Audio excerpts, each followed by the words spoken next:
Okay, so this is not part two of my previous video. I know it looks the same, but trust me, this is actually how I buy my Fuji cameras. And it's funny because in that video I mentioned that the darn camera I'm filming on right now is the XM5. I've been getting this high temperature warning. It just popped up when I started this video. So hopefully I can knock this out before it overheats. So number one, the first step, if you're gonna buy your cameras from a reseller, so MPB, Adorama, B&H, KEH, or whoever else, get onto their website as soon as they open. And then also give them about a 2 to 3 hour window to update their inventory. I've noticed when I started doing this, it's almost like I'm catching stuff as soon as they put it on the website. So it's like sometimes I'll log in when I know they're opening because they're like some of those places are on East Coast time and I'm out in Mountain Central. Well, it might not be on there, so I'll wait a couple hours, sometimes an hour, and I'll go back on and the cameras are there. So you're seeing these things when in some cases the people that would probably, be looking at the same stuff are maybe not even around because they're like at work. Maybe they're asleep. I don't know.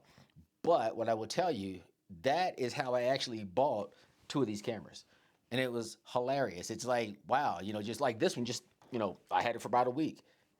Just randomly went on there at that time. And I wasn't necessarily looking because I was kind of dealing with the person with an XE4, but once again, decided not to get that. Got this camera like that.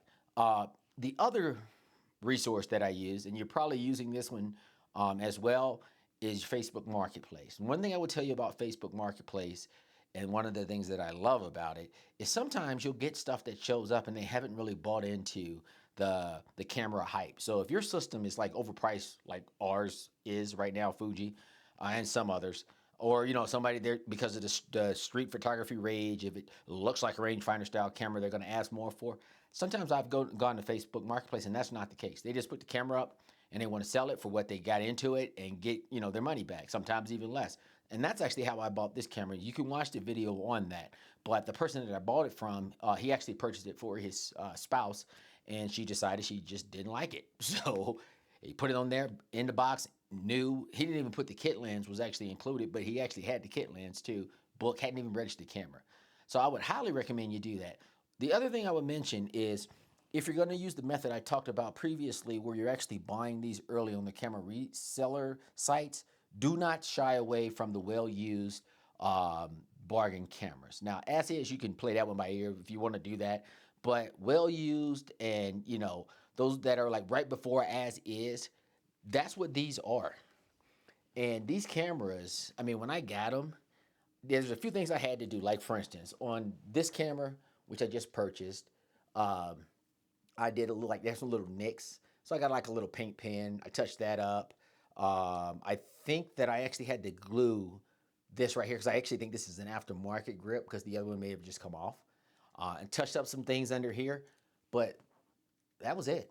Camera worked fine. It actually only had about 400 shutter actuations. This camera was really just more of the same. Now, in this camera's case, I believe I actually had to order one side. Actually, you know what? I think I ordered this grip because on the website, this is the well-worn or whatever the rating was. This was missing. And oh, you know what? Now that I think about it, on my XE3, the door is missing. I've got a fix for this coming very soon. So I would not shy away from getting a camera that's well used on at least MPB, Adorama, KEH, and B&H. And the other reason why I say that is because they have a return policy, excellent return policy. I know this because I actually returned the XT30 Gen 1. But you get like 14 days and you can return it. So if you get it and you're like, wow, this is way over what I'm willing to do or can do, you can always send it back. So that's it.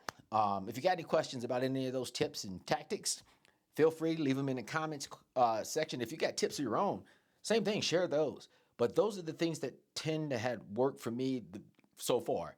I'm getting ready to actually travel, and I'm actually going to try the same method, but I'm actually going to try it overseas because where I'm going, they have a much higher standard for used cameras. So, their well used could be like our excellent. They just are, very picky when it comes down to the stuff they accept. So I'm going to try that same thing over there. I'm going to hit up all their bargain bin stuff just to see if maybe I could grab something, on the low. But we'll see. Needless to say, once again, any questions, leave them down below. Click like, subscribe. Agent Fit signing out.